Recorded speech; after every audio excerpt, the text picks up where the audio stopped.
Hello,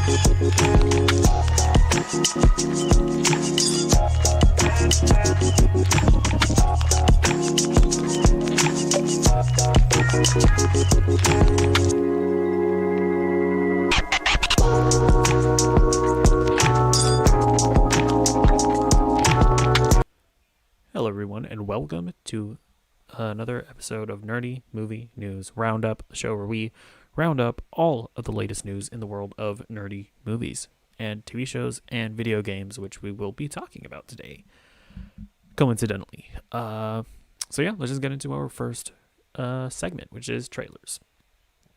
We got a trailer this week for the new Cuphead show. I love Cuphead.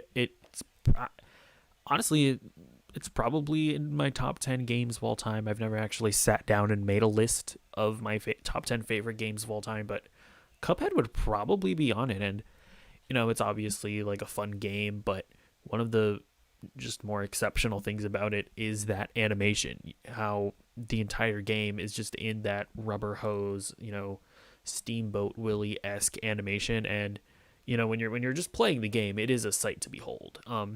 But, you know, one of the things about Cuphead is that it is so hard and anxiety-inducing that you can barely even appreciate the animation because you're just trying to worry about not dying. And so that's why I was, like, definitely, like, intrigued by a show which, you know, would just be I would be able to just appreciate the animation.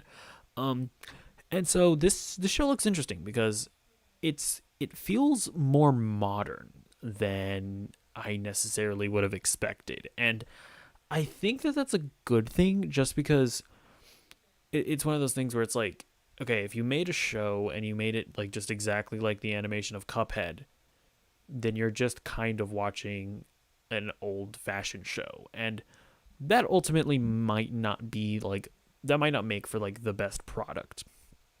So I dig what they're doing here. You know, it looks cute, it looks funny, and the animation and just the dialogue, it doesn't feel as old. It feels modern, but you still have the sort of clearly the inspiration of the rubber hose cartoon, and it feels like it's all going to come together well, is what I'm saying. So I'm definitely intrigued by it, and I'm excited to just actually sit down and watch it.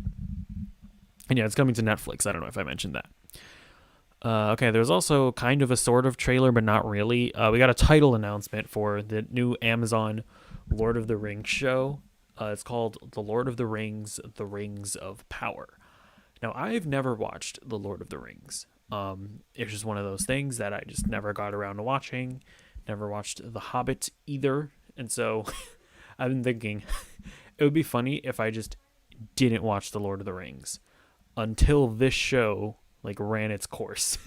And then after I watch this show, like 7 years from now, I'll jump into The Hobbit and I'll jump into The Lord of the Rings. I mean, I don't know. I mean, maybe I love this show so much that I kind of like break down and I'm like, I gotta watch Lord of the Rings. But I think it would be fun if I just totally just waited like a 7+ years, right? Assuming this runs for that long, which I don't know. Amazon has way too much money, so it probably will. But yeah, I don't know. I guess this looks fine. There's like a lady like being like, in the dark ages there were rings. The people were trying to find rings of power. I don't remember what this spiel that she was giving, but I thought it looked cool. Although I will say, one of the interesting things about this is that apparently it was all done like practically, where they actually like built these sort of like sets, right, where they actually used like actual smoke to kind of do the intro, and they actually like created this little title card, like just with like molten, I don't know, what is that, gold or iron or something like that. I was like, dang, they put a lot of effort, and it still looks like a CGI intro. Like, it genuinely just looks like a CGI intro, which is kind of sad. But yeah, I appreciate the effort that they're putting into it. They're clearly like, you know, we have too much money. Amazon is putting too much money into it. let's just do this for real. You know what I'm saying? But yeah, I don't know. Let me know if you're like a Lord of the Rings fan. Let me know what you think of that. Okay, and then next we got a Moon Knight trailer, and I think that this looks absolutely fantastic. Like this is, I think, now my like most anticipated MCU project. Like honestly, I can't really think of anything else that I'm like more excited about than Moon Knight. It just looks so intriguing. It's interesting because everybody's been saying like, oh my gosh, Doctor Strange 2, it's gonna introduce horror elements into the MCU, and it's like, yeah, I guess Doctor Strange 2 may do that, but it looks like Moon Knight is gonna beat it to the punch, right? Where this actually looks like pretty creepy, and even if it's not like outright horror, it feels more like a psychological thriller than anything else. But yeah, so I mean, I think the concept sounds really cool. Where this guy, he can't tell the difference between when he's awake or when he's having nightmares, and presumably it's not nightmares. It's just this other personality of his that's going out and doing Moon Knight stuff, and yeah, I think that sounds or that premise is really cool. It sounds like they're actually gonna do that premise justice here. I'm like, yeah, it's cool. It feels like serious and gritty. You know, not too serious, right? You still have your jokes in there every now and then, but this feels like proper creepy, which is cool. And by the way, I can just say I think Moon Knight's suit just looks dope. It's just such a really cool looking suit. Like I don't know anything about the character really, other than what I learned from this trailer and kind of vague things that I'd heard. But every time I've seen the character, I've always been like, it's a really cool suit. it's I don't know how functional it is, when you're like going out into the night because it's very visible, but it looks cool. But I mean, yeah, we didn't get too much as far as like action goes, but I assume it'll probably be good, right? I really dug the scene where he's like waking up in the van and he's like he has like a gun and he's like, oh, and then he drops it, and it's like the idea that he can just wake up in those sequences is really exciting. And like I dug the tone, especially of when he's like punching the guy. I was like, this feels dark, this feels brutal.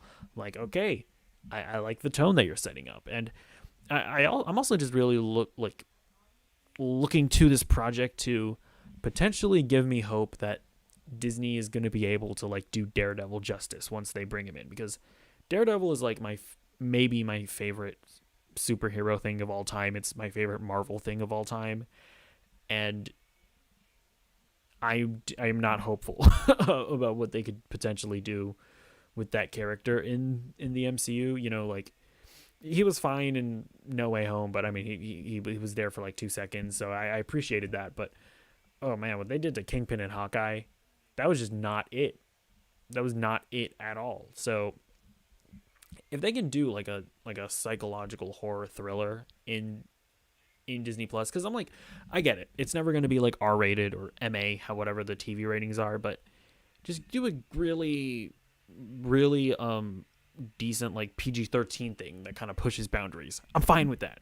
Like I don't need to like see blood everywhere. Like I don't need that. But just make a good, solid, serious PG-13 thing that maybe pushes the boundaries a bit. So I don't know. I as you can tell, I'm really excited about Moon Knight. I think it looks cool. So yeah, let's move on to the news stories of the day. First up, Batgirl. This is just the set photos never stop coming. Literally, like I ended the show last week and I went to Twitter and I was like, oh, there's a Batgirl costume now. And I'm gonna say this. I think it looks good. I think it looks really cool. And I know there's a lot of hate for it on the internet nowadays. But I think it looks cool. So let's get just a full photo of it. And I guess here's the thing. I see a lot of people being like, oh, it looks cheap. It looks like they just threw on a leather jacket, blah, blah, blah, blah. And I'm like, yes, it's like the meme of the Chad where he's like, yes, it does look like that.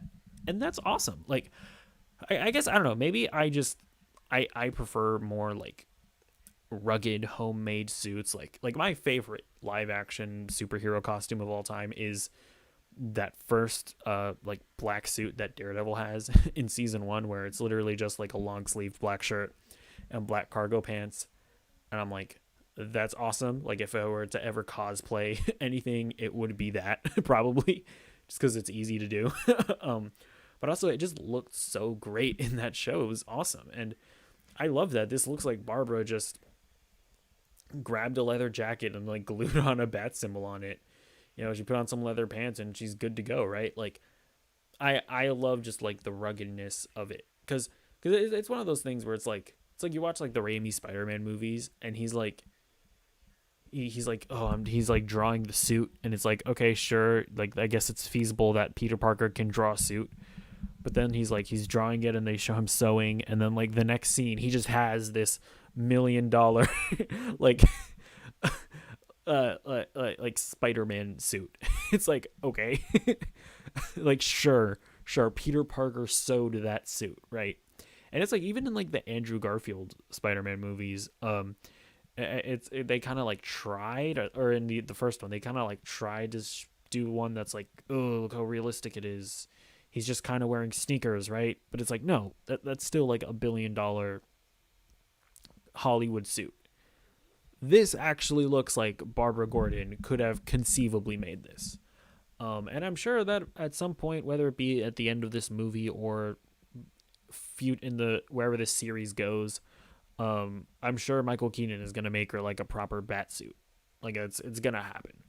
But yeah, I think that's cool, and you're all wrong for not liking it. Okay. Next up, we also have, this is another set photo where she's wearing goggles or something. That looks cool too. Uh, you know, is this, did Batman give her this, or did she make her own goggles? I know that Batgirl is like kind of like a tech wizard of some kind, so maybe she was able to make her own goggles.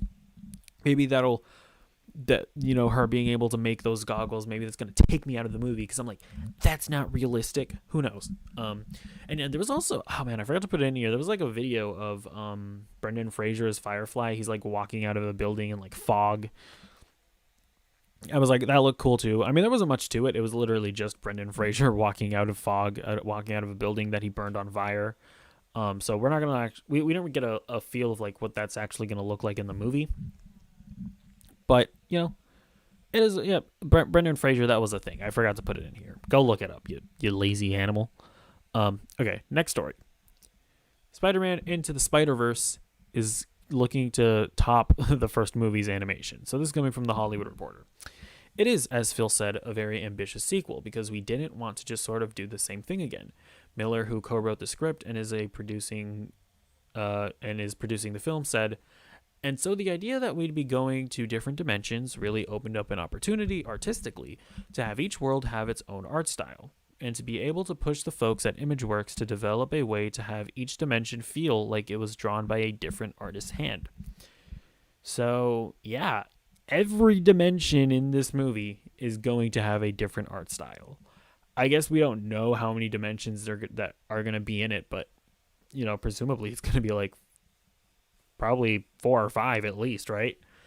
And the fact that they're all going to have their own distinct art style is insane to me, and just probably, you know, it's probably the reason why it's going to be like 4 years, right, that they took to make this movie, because animation is hard. But I mean, yeah, that sounds awesome. We already got a feel of that when he went into this like Indian universe. This movie is gonna be amazing. It's gonna be mind blowing, and I want to watch it. But I gotta wait until I think October.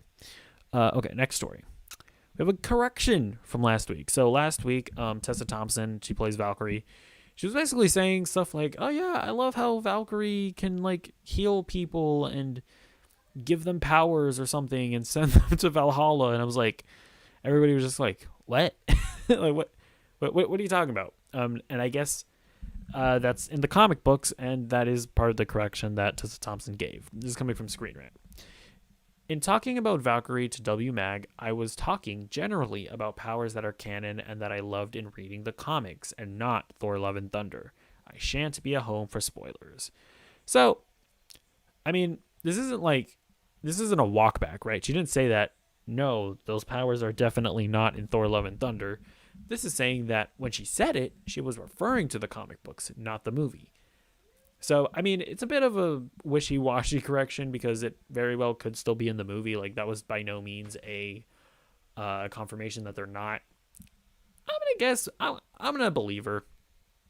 Just because those powers are so weird and there's never been any indication that she's able to do that.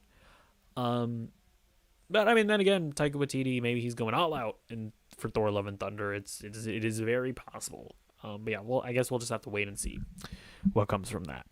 Okay, next up.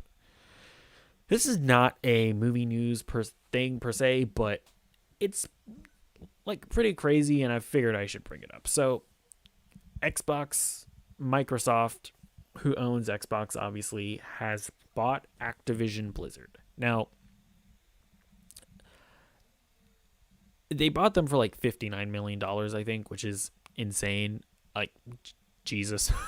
And I'm not going to get too deep into this. I'm just going to give my general thoughts just because this is a huge discussion, but this isn't a games show, so I don't want to get too deep into this. But all I'll say is that, you know, there are obviously a lot of hot takes surrounding this.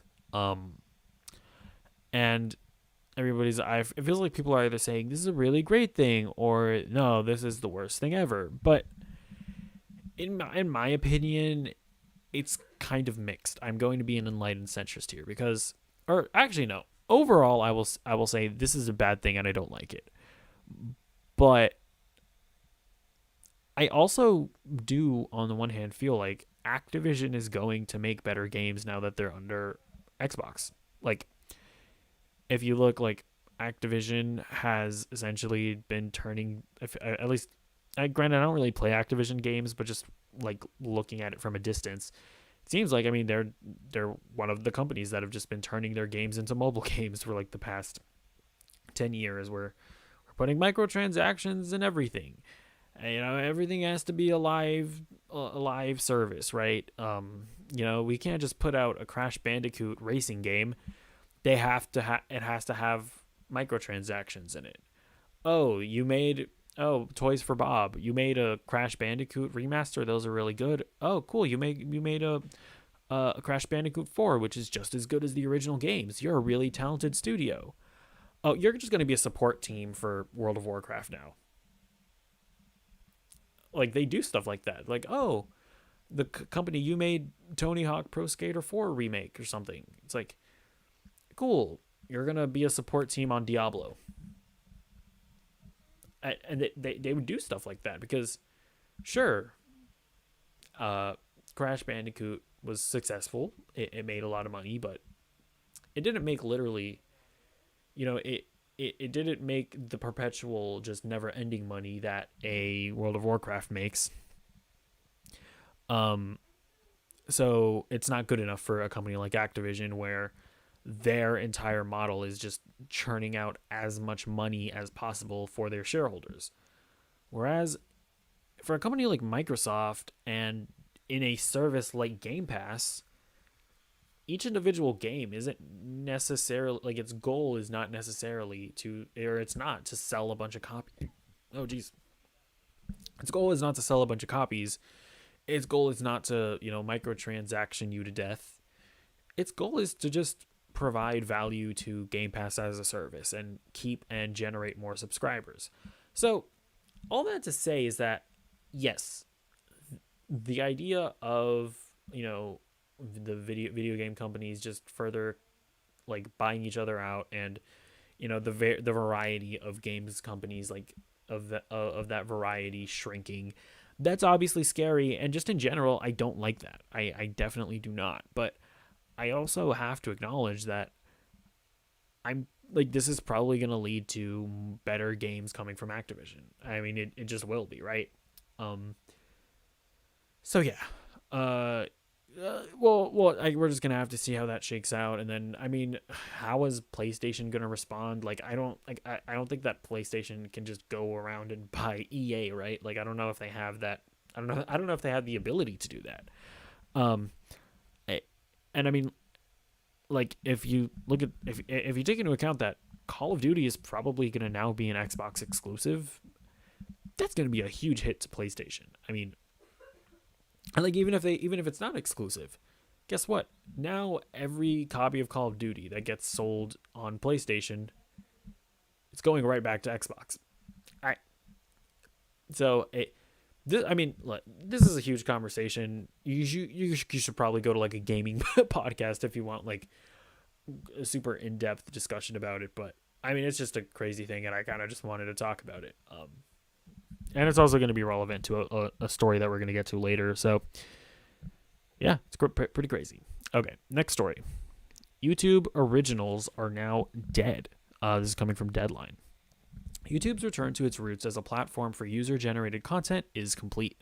Following the news that YouTube global head of original content, Suzanne Daniels, has resigned after more than 6 years, YouTube Chief Business Officer Robert Kinkle just announced the streamer's retreat from original programming to focus on creator-driven initiatives such as Creator Shorts Fund, Black Voices Fund, and live shopping programming. So I'm going to be honest, I have no idea what those other things are, but what that other programming is, but this is something that I'm never gonna like be happy about, like shows getting canceled or people getting out of jobs, right? But I cannot say that I am surprised about this. I mean, I just don't think that the YouTube originals ever really caught on with the exception of, I guess, Cobra Kai, which is the image that I have here. But it's just like the thing is that people like YouTubers for the sort of different feel that comes with a YouTube video, right? Like me here right now, I'm not in a studio like at a desk, with a suit on, talking about movie news. I'm just in a bedroom, right? With literally this is entire production is running off of my laptop, right? Like, but I think people like that, I think people like that. And granted, I'm talking about in general. Obviously, I'm not like a massive creator or anything. You can turn me into one, by the way. Subscribe and like the video, but like I don't think people want to watch Matt Pat host a show, like a proper show. They want to see him, theorize about video games with a little JPEG emoting. Like that's what people want to watch. So that's why like I don't think that YouTubers being in television shows was ever going to really catch on. And then even the one thing that did kind of catch on with Cobra Kai, it has nothing to do with the YouTubers. And I think YouTube, I guess, looked at what they want to do and they're like, well, we don't want to just do what other services are doing. We don't want to just turn into traditional television. So I guess they just decided, it's best to just cut our losses and stick to what we do best, which is providing a platform for creators. So yeah, I don't know. I'm not surprised. But if you were a fan of any of those shows, then I feel for you. So yeah, moving on. The Boys, Diabolical has a release date. It's coming from Deadline. Set to debut in its entirety March 4th. By the way, same day as The Batman, which is going to be the greatest movie of all time. Diabolical features 8, 12 to 14-minute episodes that each tout their own animation style. The series will reveal unseen stories within the Boys universe with the help of Awkwafina, Garth Ennis, Elliot Glazer, and Ileana Glazer, Evan Goldberg and Seth Rogen, Simon Rashiopa, Justin Roiland and Ben Bayouth, Andy Samberg, and Aisha Tyler. So, if you don't know what the show is, it looks like it's going to be an anthology sort of cartoon set within the Boys universe. And I mean, I'll probably check this out. It seems like they're going to kind of do the thing that Star Wars Visions did, where instead of doing weekly episodes, they're just going to drop it all at once and it seems like this is going to be sort of something to whet your appetite before The Boys comes back. And I mean, yeah, I'm down to check it out. They released a clip where I of like a scene of the show, but I was like, you know what? This is one of those things that I feel like I just kind of want to jump into it and just take in each episode without knowing anything about it. Like this is one of those shows that I feel like it'll be best to do it that way. So I'm excited to check it out. Okay, next story. A Peacemaker cast member is going to be in a future DC movie. It's coming from Collider. Speaking to the TV's Top 5 podcast, Gunn confirmed that Peacemaker is part of the bigger DC universe and that one of its recurring characters is also set to return in a big release. Peacemaker is part of the DCEU. I mean, they can use these characters. I mean, one of these characters, which people have kind of figured out, one of these characters is used in a future big DC movie that's from here.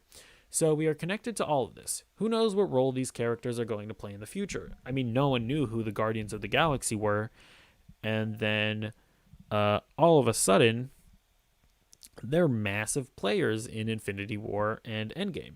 So who knows what's going to happen with Peacemaker in 10 years, 5 years, or whatever. This declaration could ratify an early report by Cinema Reviewed that claimed Jennifer Holland would be back as NSA agent Amelia Harcourt for Black Adam. So, a lot to chew on there. I mean, first of all, it's pretty interesting that he's open about the fact that this is in the DCEU, because the way that I always kind of felt about like the Suicide Squad and this Peacemaker show is that it's technically in the DCEU, but you know, they're not treating this as a sequel to the 2016 Suicide Squad. You know, I don't think James Gunn is like involved in like this master plan with the DCEU of a shared cinematic universe. Like that's not what the DCEU is doing in general, but I mean, Gunn's sort of openness and the comparison to the Guardians of the Galaxy makes me wonder if, yeah, this Flashpoint movie is in fact going to reset the DCEU and is going to be DC's second attempt at building out their universe and doing it in a better and more coherent way than they did before.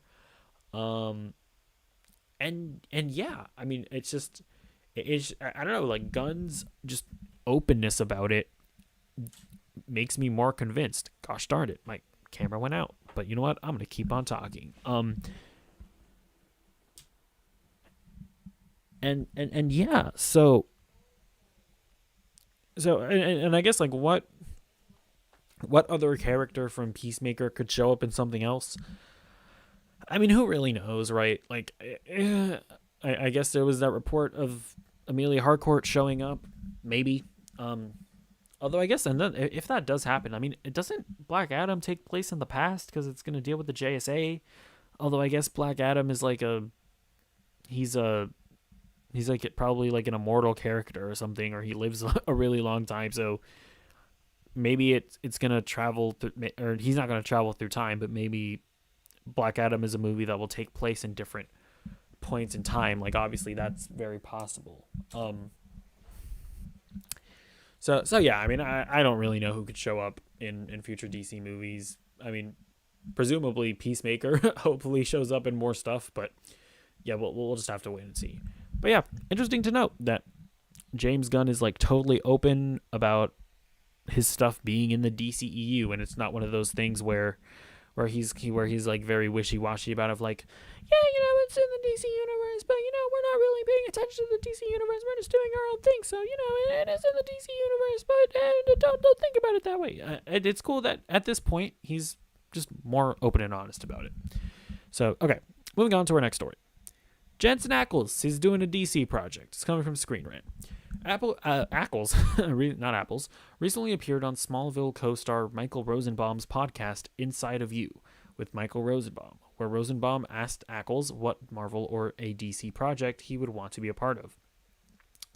There is a DC property that I'm currently developing right now with Warner Brothers and some other good partners that I've got my fingers crossed for.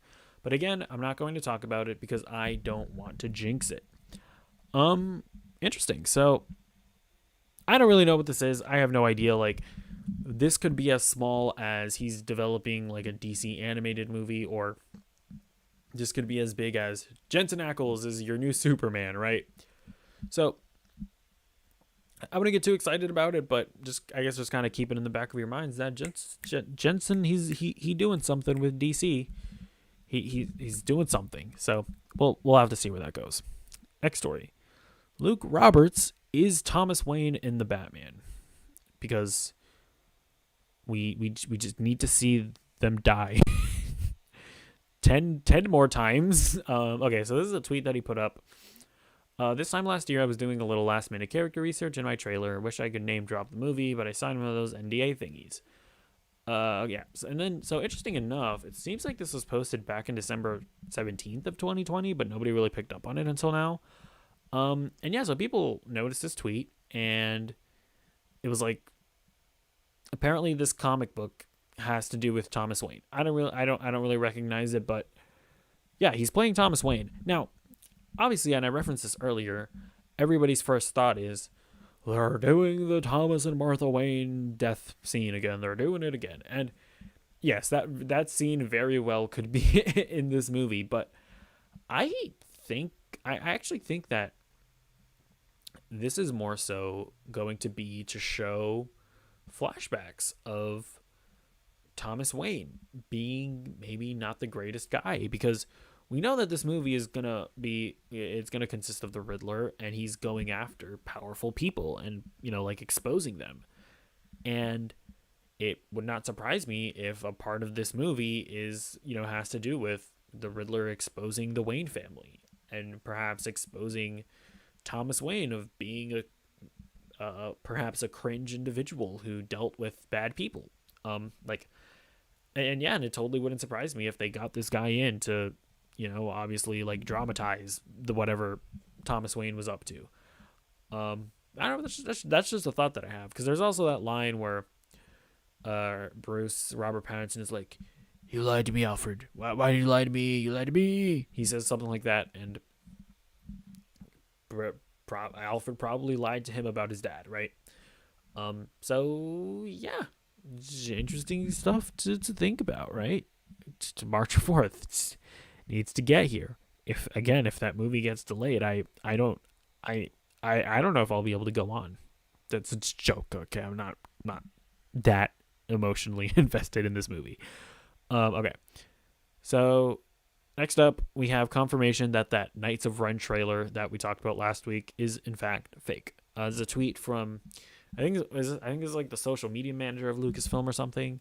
It's like, do I have to have the same conversation I had with my grandma about super obvious fake internet information with checks notes? Forbes? Hachi Machi. I don't know what that means. So yeah, it seems like, yep, it's official. That trailer was fake. Now, I guess maybe he could be lying, but I don't think that they would be that explicit about lying if it is in fact real. Like, if this was real, I think they would have probably just ignored it. But yeah, I mean, we talked about last week that there was a very distinct possibility that it was fake, and it turns out it is fake. And I'll just say that my takeaway from this whole situation is whoever made this trailer did a really great job, because it looked really good. But yeah, it's not real. Okay, next story. Gaspard Ulliel, he is playing a character in Moon Knight. I believe he's playing a villain.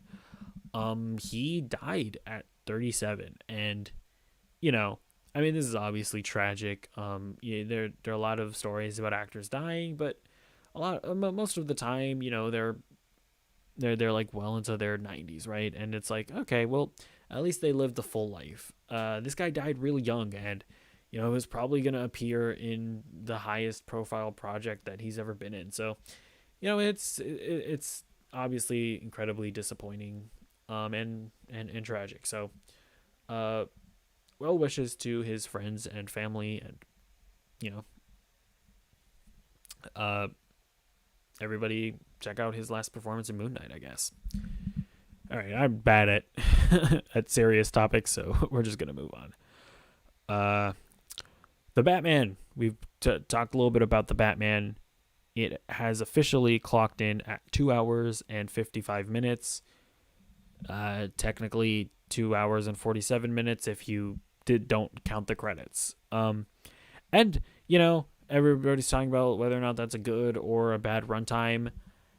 It's impossible to say. We haven't watched the movie, right? Like, there are some movies that are shorter, and we were like, that needs more screen time, more time to flesh out the stories, and it's possible to have a 3-hour movie. They were like, that's too short. It needed more time to flesh out the story. I mean, it really is impossible to say.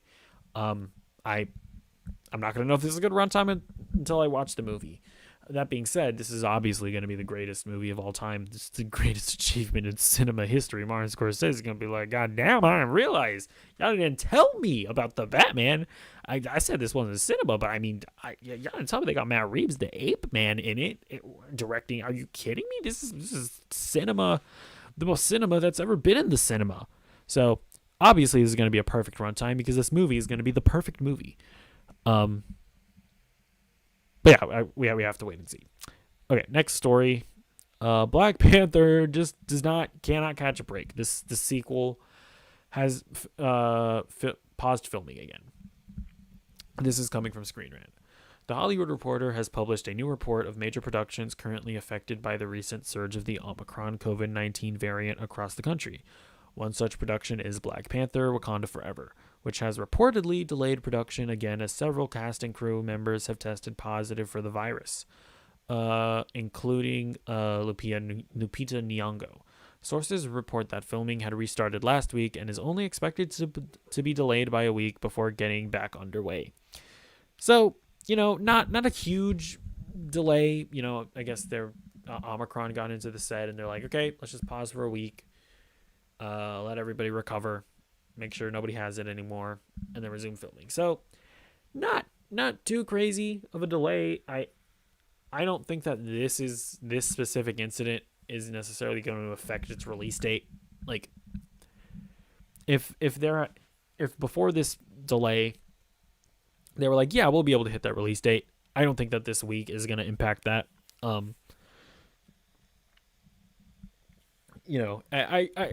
I think it'll still be fine, right? But, obviously, hopefully everybody gets better. Hopefully Lupita Nyong'o gets better. And, we'll see where this movie goes. Okay. Next up, we're going to be talking about Netflix. Gosh darn it. I always forget that when I have a PNG like this, I need to... I need to, make my video window smaller. Whatever, who cares? Netflix, they're open to acquiring IP. Okay, this is coming from Variety.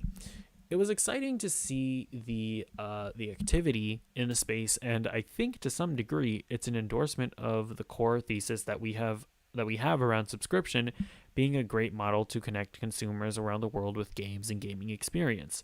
Peters said when asked directly why Netflix isn't making large acquisitions in the gaming space following this week's news that Microsoft has acquired Activision Blizzard in a deal valued at almost $70 billion. We're open to licensing / accessing large game IP that people will recognize, he continued. And I think you will see some of that happen over the year to come. So, very ominous thing he mentioned at the end there. So, we have seen Netflix acquire a studio. I don't remember what the name of the studio was, but I know that they're the studio that made Oxenfree. And when I saw that they acquired that studio, I was like, that's actually a really smart acquisition, because I honestly don't think that Netflix should be making huge AAA. I mean, they can make huge AAA games, but they shouldn't be making an open world action game. They shouldn't be making a first person shooter. I think where Netflix has the potential to thrive is in narrative, games like a Life is Strange or an Oxenfree, games that aren't going to require a ton of gameplay, but are much rather going to deal primarily with the narrative and the player's role in the narrative. And just because at the moment, video game streaming just isn't a thing that I don't know that it's viable at this point, right? Like, hardcore gamers are not into streaming. Like they're just not. Um and I think Netflix has an opportunity to not so much grab hardcore gamers, but get their sort of current subscriber base to get into games, right? Like for example, like my sister. I know for a fact that if she sat down and she played Life is Strange, she'd probably love Life is Strange. Like I know that for a fact. At the same time, my sister is never going to sit down and play Life is Strange. She's never going to buy a PS4 and play Life is Strange. But if Life is Strange found its way to Netflix, well, she might consider giving it a shot.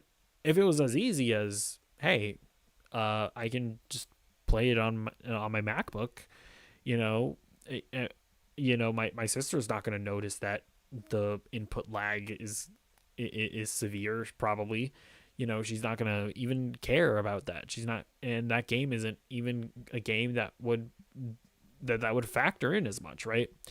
Um, and yeah, if she could just play it on her laptop, that she would probably try it out. If she was like, "Hey, can I borrow your controller so I can play this thing on Netflix?" Like, she'd probably do it. So and I think that's where Netflix can potentially thrive with games.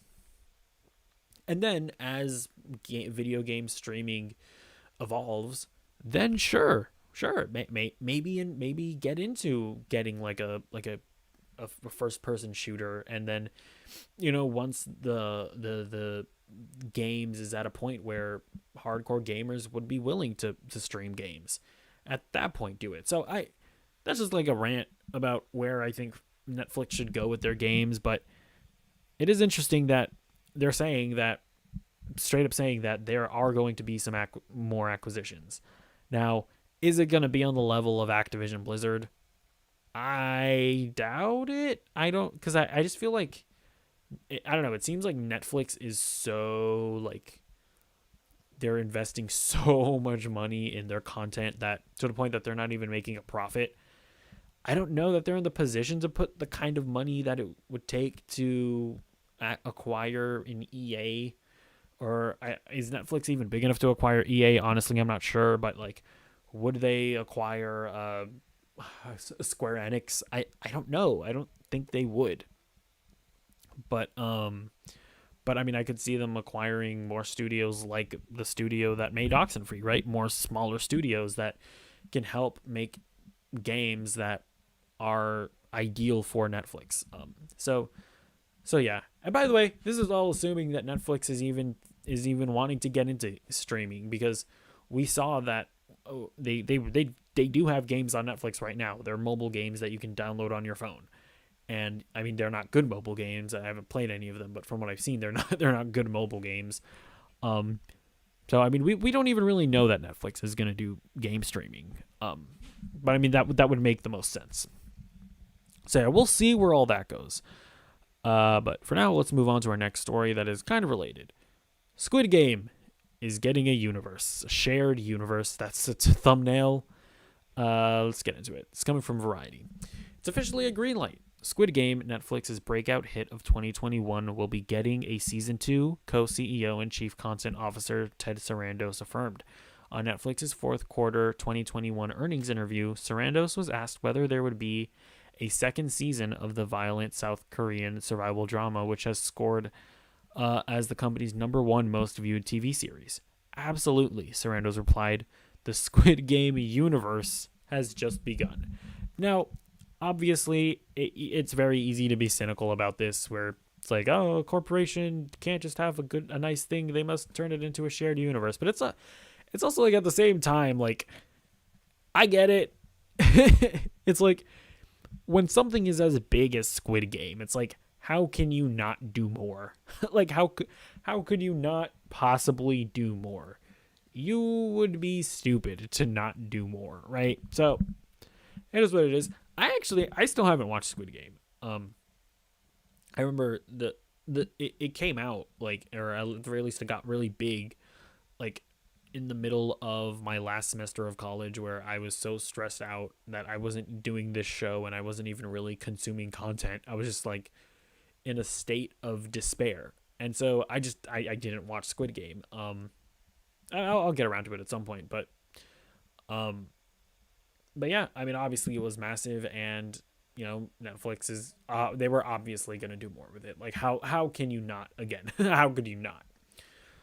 So yeah, let me know if you're excited or depressed because Squid Game is getting a shared universe. Let me know in the comments below.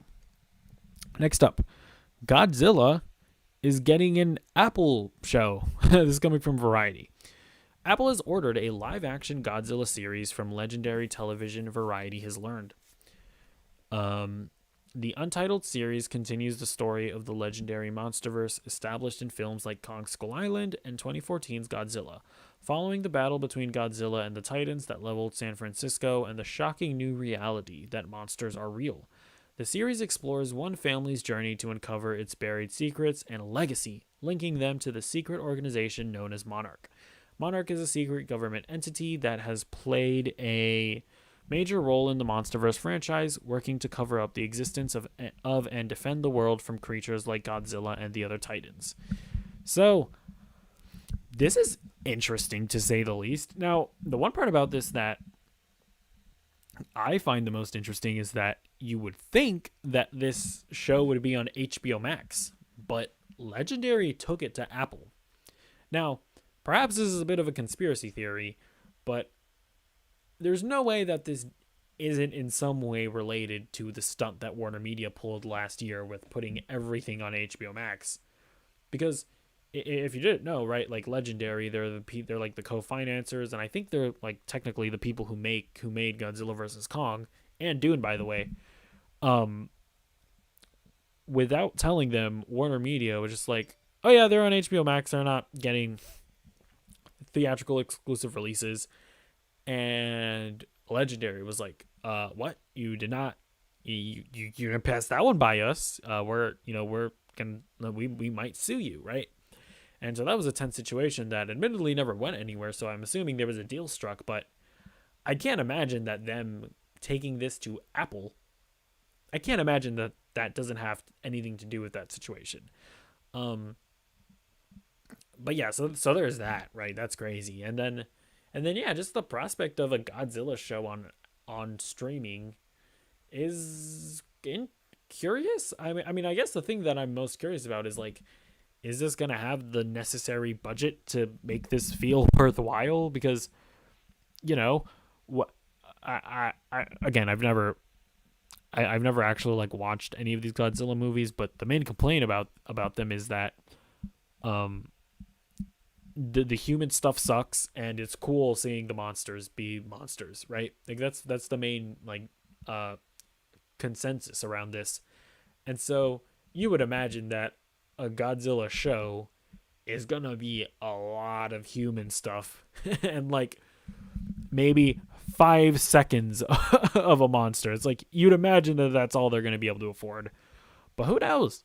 Apple has a lot of money, and maybe they are gonna put the necessary money into this show to actually have like high quality monster action in a series.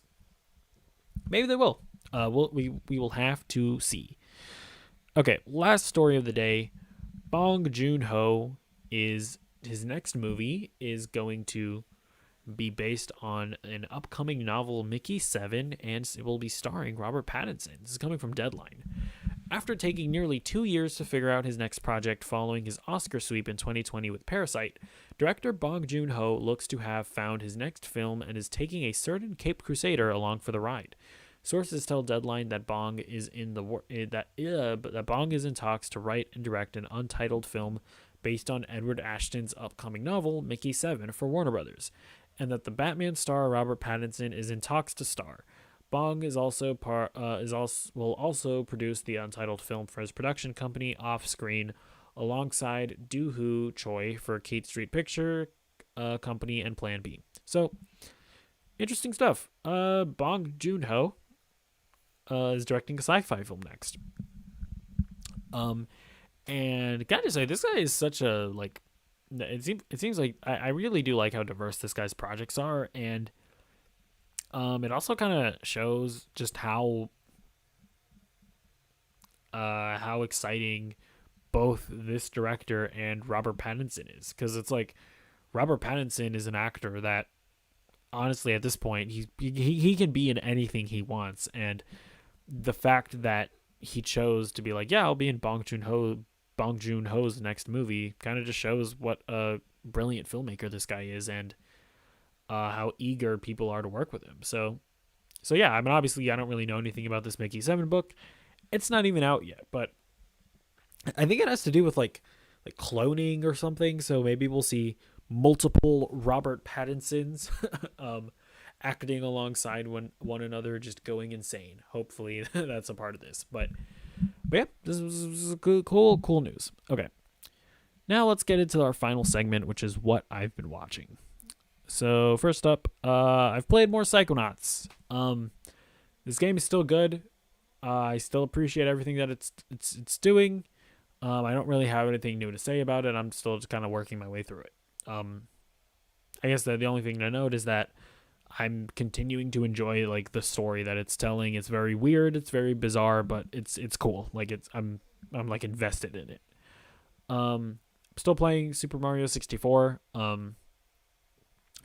Still trying to get for the 100 stars, or the 120 stars, which is like 100%ing it, and it is still, I'm still enjoying it, but I am getting to the point where there's certain things like with its age and its controls that are just kind of frustrating, but it's still a fun time.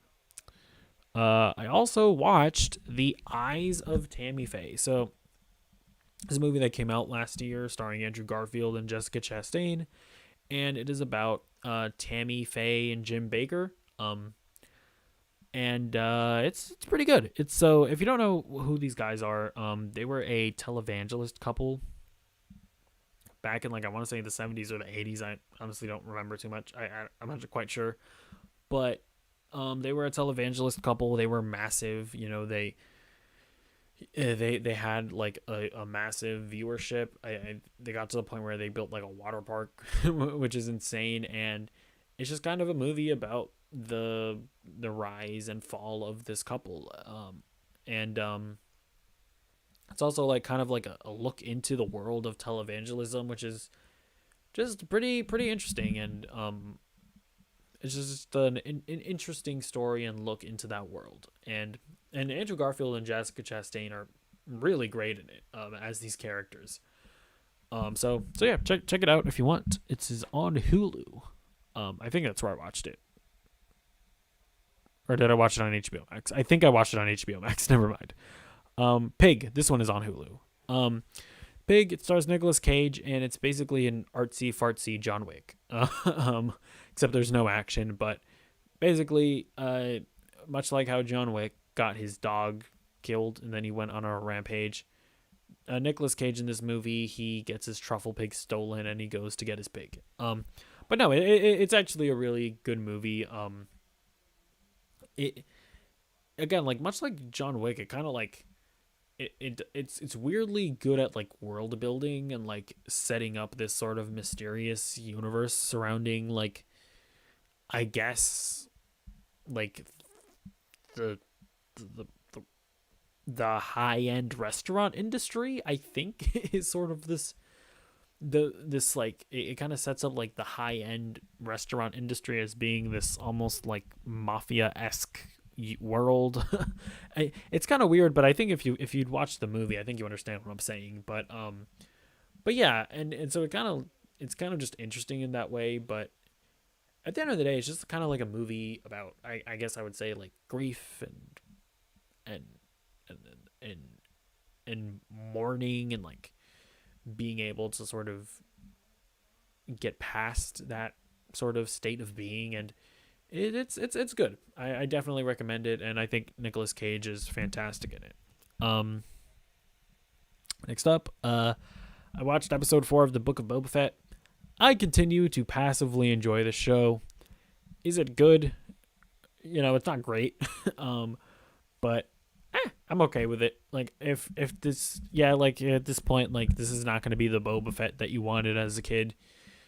Whatever. I don't really care. I don't really care about that. It was actually kind of funny in this episode. It's almost like it's almost like they knew what the criticism was going to be, because there's like a moment in the episode where he was like, being in the Sarlacc pit, it's changed me. I want to be nice now. So shut up, nerds. It was like he almost said that verbatim. And I thought that was just funny. um, but yeah, the show is not great. The action isn't great. The like the mafia elements are not great. But it is what it is, and I just kind of enjoy it for what it is. What can I say? Okay, next up, we have an actually great show, which is Peacemaker. I watched episode 4 of Peacemaker, and yeah, I mean, this show is it is genuinely great. Like I think James Gunn is obviously an amazing writer, because he actually didn't direct this episode. Although I wouldn't have necessarily picked that out. Like I still think this episode has that same sort of frenetic energy as James Gunn has sort of put into the Suicide Squad, and now this, the action was actually like really well shot. Like that fight with Peacemaker and Judo Master, I was like, that's just a really well shot fight. I think we sort of get deeper into Peacemaker's character with sort of his backstory and his sort of insistence on not wanting to just leave his dad behind. I thought that was all very well done, and sort of just makes the character more endearing. We got to get a little bit more into Vigilante as a character. He's kind of been just like the funny side character. But in this episode, we kind of get more from him, and he's becoming like a real character, and I'm actually really enjoying him. Obviously, that that scene in the prison was amazing. By the way, what he said about like black people and their influence on music, facts. You know what I'm saying? And yeah, that prison scene was amazing. And yeah, I mean, it was just a good, solid episode. I like the mystery that is just unraveling. I'm like genuinely invested in it. I want to know what's going on, and yeah, it's just a great show. If you're not watching Peacemaker, first go watch Suicide Squad. Obviously, I know a lot of you guys have not watched Suicide Squad either, but go watch Suicide Squad and watch Peacemaker, because it's some of the best superhero content that we're getting on television. So next up, I watched Superman and Lois. I don't have a Superman and Lois thing because I'm an idiot. I don't have an image. We'll just go like this. Superman and Lois continues to be good. I watched the second episode of the second season, and it was good. I guess I'll just go into spoil. I feel like you either watch like the CW shows or you don't. So I guess I'll just talk a bit more openly about. Although I mean, I don't even need to get into. Oh, whatever. Who cares? Yeah, it's good. I continue to be in this episode they kind of introduce like a mystery, right, of like what's under the town that's making Superman go crazy.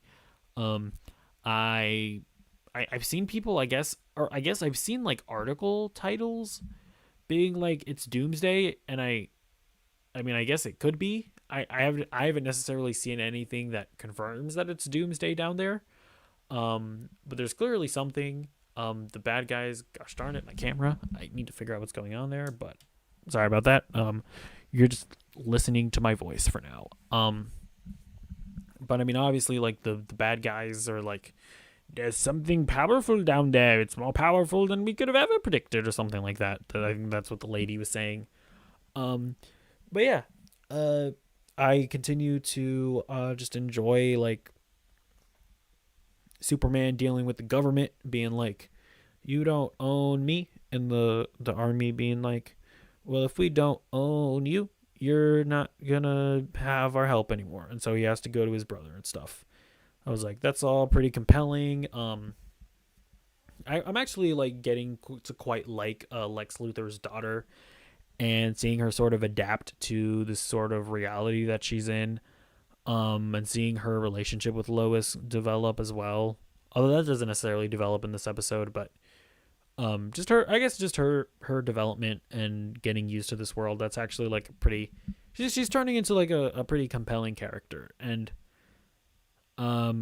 we finally got a reveal of of what was going on with not Jonathan, what's the curly haired child. What's going on with him and his girlfriend? Like, why is she acting so weird? It's because she kissed a girl, and I think she liked it. I felt something with her and Lex Luthor's daughter. Maybe that's just me, but I felt something. I don't know if that's gonna go anywhere. But obviously Jonathan was like, "Oh no, I'm not emotionally mature enough to handle something like this," and so he like kind of ran back into his house.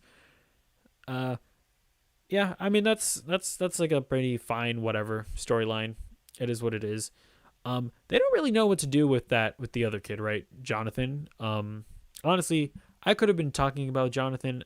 I don't even remember what the other kid is called, but like the older brother, like I feel like they don't know what to do with him. Like they tried to set up this storyline where he's like, this the other guy is taking steroids and it's really bad and I'm sad about that. But I'm just like, I don't care about why should I care about some kid taking steroids, right? But so I don't know if they're gonna turn that into like he's like a metahuman or something. I don't know. But yeah, overall, it's still a really great show. And it's if you're gonna watch any CW show at this point, you should probably watch Superman and Lois because it's just a genuinely good iteration of Superman. And for the last show that I watched Naomi. Did I really not put a Naomi graphic up either? Well, going back to just me, I guess. I like Naomi. I can't say I love Naomi, but I'm liking it. I'm becoming more interested in sort of the mystery that's unfolding. I like that it's kind of turned into this like Stranger Things esque or like Goonies esque situation where like a group of friends are like trying to solve the mystery in their small town. I'm into it, and I'm also just curious to see like how does this tie into the larger DC world? Like, who is the tattoo man? How does he know who Superman is? Like, he's not just an alien. Clearly, he must have come from like another dimension or something or another universe. Because I know, like they're well into the multiverse and the Arrowverse, right? So clearly he's from another universe or something. So clear, like his race of people or like his it's like alien race. Like I feel like that's I like they're not just aliens, right? Like they have to be dimensional travelers, right?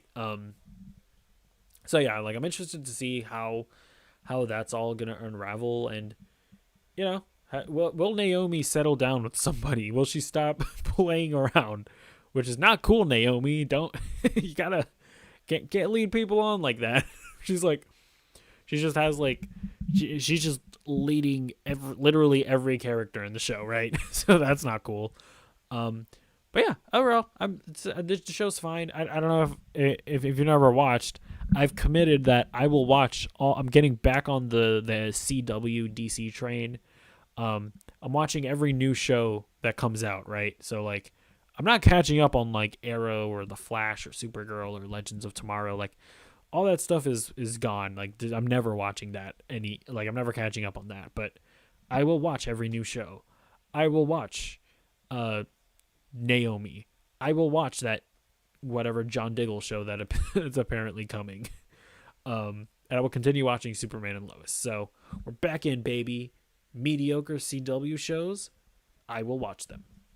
But yeah, that's about it for this episode of Nerdy Movie News Roundup.